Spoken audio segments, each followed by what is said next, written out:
저는 30대 초반의 여자이고 다음 달에 출산 예정일을 앞두고 있어요. 불과 얼마 전까지는 남편과 맞벌이를 하고 있었기 때문에 무거운 몸을 이끌고 출근해서 일을 했었습니다. 이제는 정말 마지막 한 달 남았기 때문에 출산휴가를 내고 집에서 쉬고 있는데 저는 저대로 배가 남산만하게 부풀어서 움직이기도 너무 힘이 들고 몸이 힘드니까 짜증나고 스트레스도 받는데 이 와중에 시어머니까지 옆에서 난리니까 진짜 미치고 팔짝 뛰겠더라고요. 제가 결혼하기 전에 저보다 먼저 결혼한 주변 사람들에게 고부 갈등이나 시집살이에 대해서 이야기를 들으면 요즘에 그런 시어머니가 어디 있냐고 말도 안 되는 일이라 생각했었거든요. 하지만 그 말도 안 되는 와중에도 최악의 시어머니를 제가 만나게 된 것 같아요.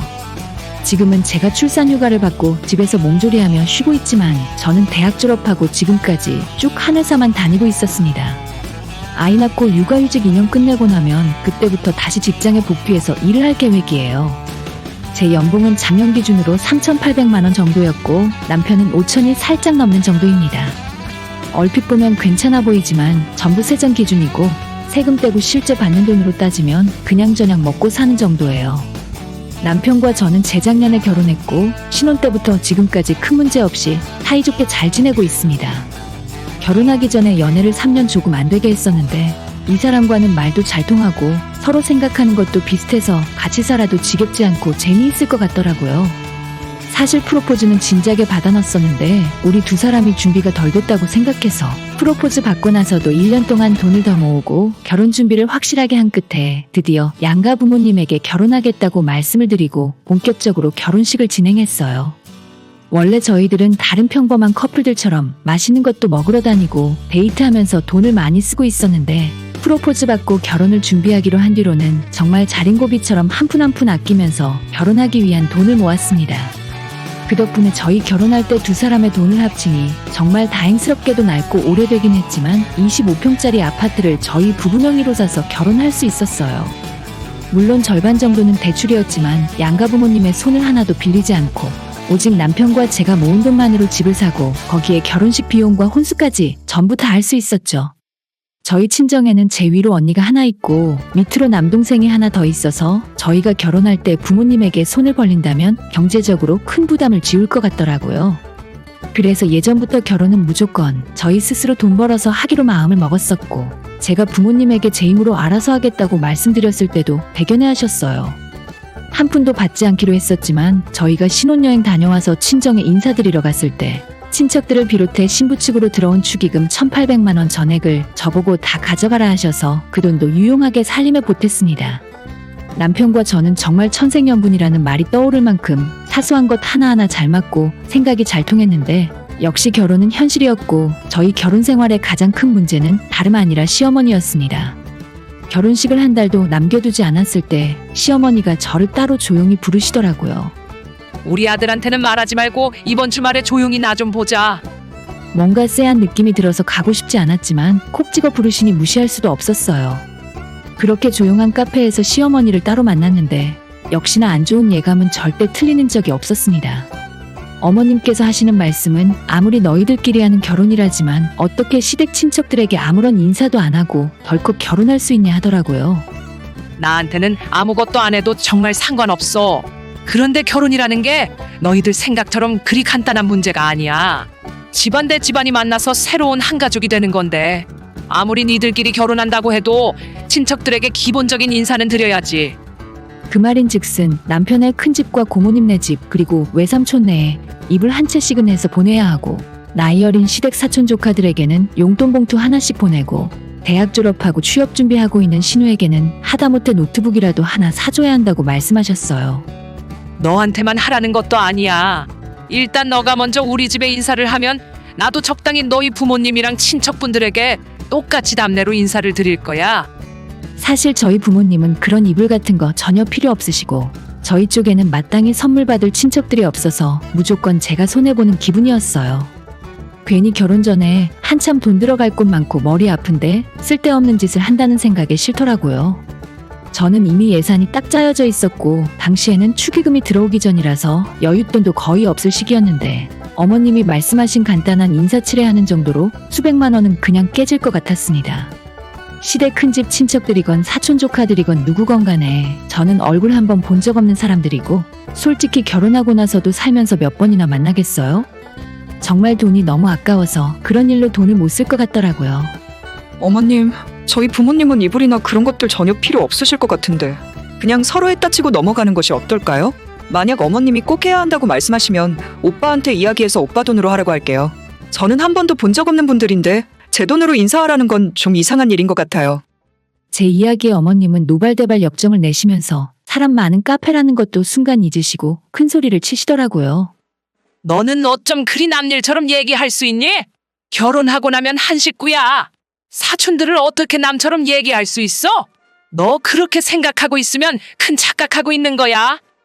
애초에 저는 남편과 제 힘으로 하는 결혼이었고 친정부모님은 물론 시부모님에게도 한 푼도 지원받지 않기로 했기 때문에 어머님 하시는 말씀에 끌려갈 이유 없다고 생각했죠. 이런 부당한 일 당하기 싫어서 도와달라는 말 한마디 안 했던 건데 아직 결혼식도 올리기 전에 무슨 며느리 도리를 하라고 하시는 건지 이해할 수 없었어요. 어머님은 포기하지 않으시고 제 앞에서 화를 내고 입에 개거품을 물면서 친척들에게 이불을 보내야 하는 이유에 대해 설명하셨지만 그러던 말던 저는 그거 못하겠다고 말씀드리고 애초에 남편과는 예단 같은 불필요한 지출은 아무것도 하지 않기로 결정했다고 제 결혼식 예산에 없는 비용이니 못하겠다고 말씀을 드렸습니다. 죄송해요, 어머님. 저희 집구하고 혼수하는 돈만 해도 빡빡한 거 아시잖아요. 솔직히 말씀드려서 그런 일에 쓸 돈이 없어요. 그랬더니 또다시 언성을 높이시면서 아무리 그래도 할 건 해야 한다고 시댁 친척들에게 인사드릴 생각 없으면 저를 며느리로 인정 못하겠다고 말씀하셨어요. 저희 가진 돈을 다 털어놓고도 돈이 모자라서 대출만 2억을 넘게 받아요. 어머님께서 그 대출만 해결해 주시면 이불이 아니라 침대라도 한 채씩 해드릴 수 있어요. 라고 말씀을 드렸더니 말문이 막혔는지 입을 쿡 다물고 저를 노려보시더라고요. 한참을 그렇게 냉랭한 기운이 흐르다가 어디 너 마음대로 해보라고 말씀하시고는 자리를 박차고 나가버리셨습니다. 그때 뒤도 안 돌아보고 카페를 나가는 시어머니의 뒷모습을 보면서 저는 속으로 결혼하고 나서도 시댁이랑 엄청 싸우겠구나 생각이 들었지만 원래 제 성격 자체가 걸어오는 시비는 피하지 않는 성미라서 아예 초장의 길을 팍 꺾어놔야겠다 생각했어요. 저는 예전부터 내가 나중에 결혼하게 된다면 절대 시댁에 기죽어서 쩔쩔매지 않고 당당하게 할 말 다 하는 며느리가 되어야겠다고 결심했었거든요. 지금은 돌아가시고 세상에 안 계시지만 저희 할머니께서 살아생전에 엄마를 엄청 괴롭히는 모습을 많이 보고 자랐어요. 엄마는 구박받고 괜히 욕먹으면서도 할머니한테 반항 못하고 참고만 사셨는데 그럴수록 더 의기양양해져서 몹쓸 짓도 많이 하셨습니다. 명절이나 제사 때 할머니 댁에 한번 다녀오면 엄마가 저희 몰래 혼자서 우시는 모습도 본 적 있었어요. 나는 절대 나중에 결혼하면 바보처럼 당하고만 살지 않겠다고 결심을 한 계기가 되었죠. 남편이랑 결혼할 때도 저도 똑같이 제 돈을 쓰면서 결혼 준비를 하게 된 이유도 뭐라도 하나 시댁에서 도움을 받으면 그만큼 제가 할 말 못하고 끌려다니게 되니까 그런 일을 피하기 위해서 돈을 악착같이 모았었던 거죠. 결혼하기 전에 남편이 제게 프로포즈를 했을 때도 우리가 결혼하게 된다면 시어머니와 내가 의견이 서로 달라질 때 무조건 제 편을 들어줄 수 있겠냐고 물어봤어요. 만약 그렇게 하지 못할 것 같다면 처음부터 우리는 결혼하지 말자고 이야기했었죠. 남편은 무조건 제 편을 들겠다고 이야기했고 결혼 전에도 그리고 지금까지도 가장 든든한 제 편입니다. 시어머니의 부탁을 그렇게 거절하고 나중에 남편 통해서 듣게 된 이야기지만 시모는 본인 사비를 털어서 친척들에게 이불을 돌렸다고 해요. 예전에 다른 친척들이 결혼할 때 저희 시어머니가 받은 것이 있어서 이번에 답례를 하신 거지만 어차피 저는 그 집안의 이불은커녕 베개 하나조차 받은 것이 없기 때문에 아무런 죄책감도 들지 않더라고요. 우여곡절 끝에 결혼식을 올리고 신혼생활이 시작되면서 시어머니께서는 기회만 있으면 저를 휘어잡고 길을 꺾어놓기 위해 혈안이 되어 있으셨어요. 하지만 어머님이 생각하시는 복수라고 하는 것들이 너무 하찮은 일이라서 제가 일일이 화를 내고 대응할 필요조차 느끼지 못하는 경우가 대부분이었어요.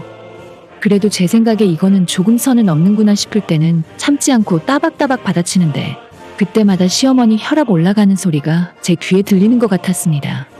시모의 복수라는 것이 어느 정도냐 하면 하루는 제가 시댁에서 밥을 먹고 있었는데 온 식구들 중에 제 수저만 설거지가 덜 되어 있고 뭐가 묻어서 더럽더라고요.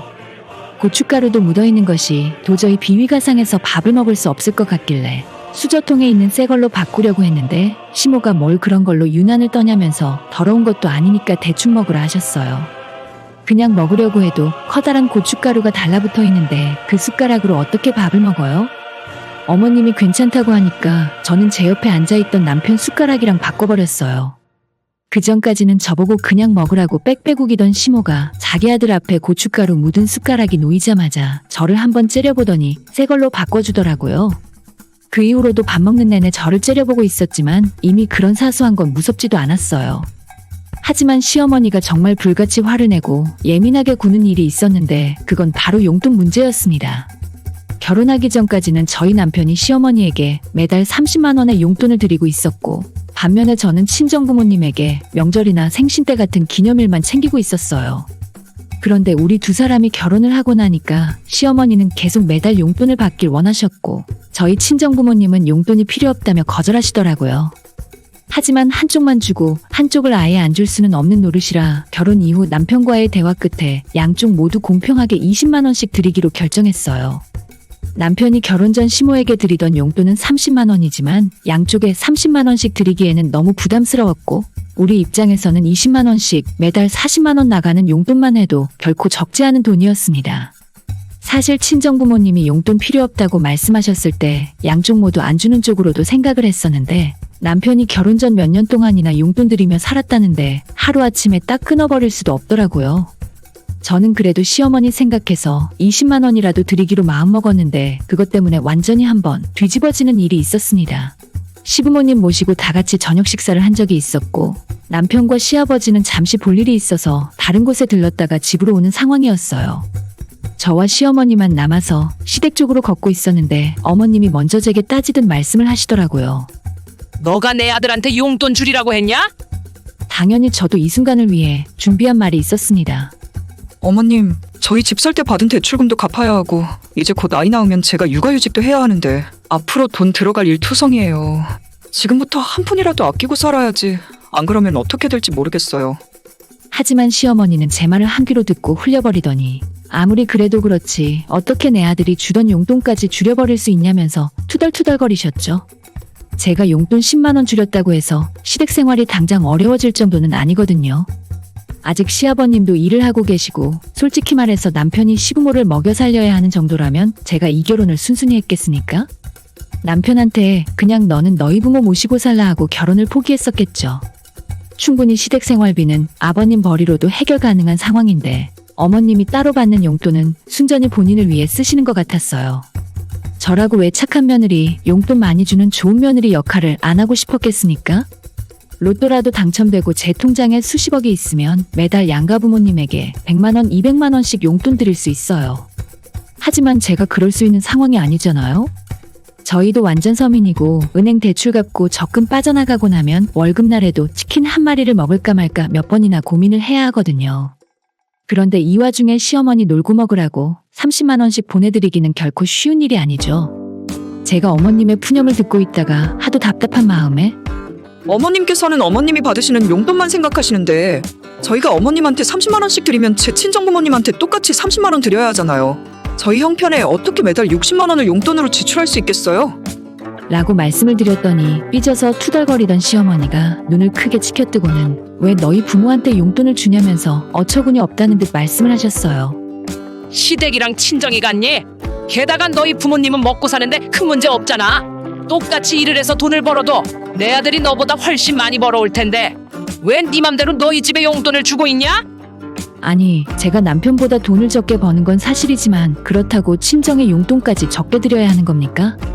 저도 그 소리 듣고 어처구니가 없어서 시모한테 대들었고 시댁으로 걸어오는 길에 아파트 단지 안에서 서로 언성을 높이고 말다툼을 하고 있었습니다.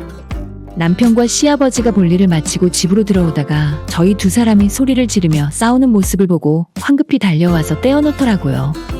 남편이 저를 붙들고 무슨 일이냐고 묻길래 방금 시어머니한테 들은 말을 그대로 전했습니다. 내가 당신보다 월급을 적게 번다고 어머님이 왜 친정부모님한테 용돈 드리냐고 하시잖아. 당신도 그렇게 생각해? 내가 돈을 적게 버니까 우리 부모님은 용돈 드리면 안 되는 거야?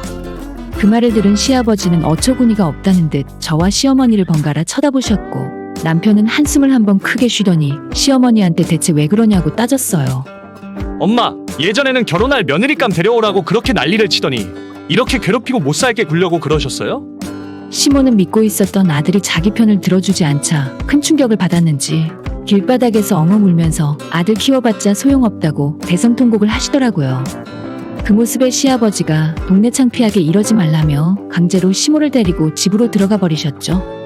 그날은 엉망진창이 된 채 저희도 집으로 돌아오고 끝이 났는데 시어머니는 쉽게 포기하지 않으셨어요. 며칠 뒤에 분이 안 풀리셨는지 저희 집까지 찾아오셔서 제 남편에게 화를 내고 혼내시더라고요. 너가 어디서 저런 불려시 같은 걸 며느리라고 데려와서 낳고 키워준 어미도 우습게 알고 나한테 이럴 수가 있냐? 내가 두 눈 시퍼렇게 뜨고 있는데 며느리가 친정으로 돈 빼돌리는 건 도저히 용납할 수가 없어. 제가 친정에 30만 원씩 용돈 보내드리고 있는 게 친정으로 돈을 빼돌리고 있는 거랍니다. 그런 말까지 듣고 가만히 참고 있으면 저는 물론이고 제 부모님까지 욕보이는 것 같아서 바로 남편 밀어내고 시어머니에게 대들었죠. 진짜 뻔뻔하시네요. 저희 친정 부모님은 결혼하고 축의금 들어온 것도 전부 저희한테 주셨는데 어머님께서는 남편 친구들한테 들어온 축의금까지 전부 싹 가져가셨잖아요. 대체 돈 빼돌리고 있는 사람이 누군데 생사람을 잡으세요? 축의금 문제에 대해서는 남편 체면도 있고 이야기를 꺼내기엔 너무 치사한 것 같아서 결혼하고 지금까지 제 속에 묻어두고 있었거든요. 무조건 저희 결혼이니까 축의금은 저희가 가져야 한다는 건 아니지만 솔직히 남편 친구들 몫으로 들어온 돈까지 한 푼도 남김없이 시부모님이 가져가신 건 서운함을 넘어 기분이 좋진 않더라고요. 그럴 거라면 최소한 신혼여행 갈 때 용돈 정도는 줄 법도 한데 그런 것도 없었습니다. 제가 시모에게 축의금 이야기를 하자 전국을 제대로 찔렀는지 시어머니 얼굴이 순식간에 새빨갛게 달아오르면서 그때부터는 차마 입에 담지도 못할 욕을 하시더군요. 이 돈밖에 모르는 년아. 앞으로 너는 내 며느리 아니니까 우리 집에 찾아오지도 마. 솔직히 며느리 입장에서 시댁에 오지 말라고 하면 더 좋은 일 아닌가요? 남편도 자기 엄마의 그런 모습을 보고 크게 실망했는지 그만 돌아가시라 하고 앞으로 저희 집에 찾아오지 말라 하더라고요. 그게 벌써 작년 가을의 일이었고 덕분에 지난 추석도 이번 설날에도 저는 시댁에 가지 않고 친정에서 편하게 놀고 먹으면서 쉬었어요. 남편은 그 이후로 저한테 정말 미안해하면서 제 말이라면 찍소리도 못합니다. 시어머니에게 보내던 용돈 20만 원도 그날 이후로 딱 잘라 끊어버렸고 앞으로도 절대 제가 먼저 찾아뵙는 일은 없을 거예요. 남편에게는 어떠한 악감정도 없습니다. 남편은 전혀 잘못한 것이 없고 이 상황에서도 저를 지키려고 노력했어요. 시모가 심보를 더럽게 쓰는 바람에 멀쩡한 자기 아들이 처갓집에만 가면 죄인처럼 고개도 못 들게 만드는지 모르겠습니다. 어떤 사람들은 시부모에게 져주고 잘해드려야 편히 살 수 있다는데 말도 안 되는 소리를 하는 사람들에게 왜 숙이고 들어가야 하는지 이해 못하겠어요. 남편과 앞으로 태어날 우리 아이에게만 잘하면 됐지 굳이 처음부터 저를 싫어하는 시모에게 잘 보이려고 노력할 이유는 없다고 생각해요. 아직도 시모 생각만 하면 왜 너네 엄마한테 용돈 주냐고 화를 내던 그 모습이 떠올라서 속에서 화가 치밀어 오르네요. 절대 어영부영 용서할 생각 없고 앞으로도 영영 안 보고 살았으면 좋겠습니다. 오늘의 사연은 여기까지입니다. 구독과 좋아요, 알림 설정 부탁드려요. 다들 행복하시고 좋은 하루 되세요.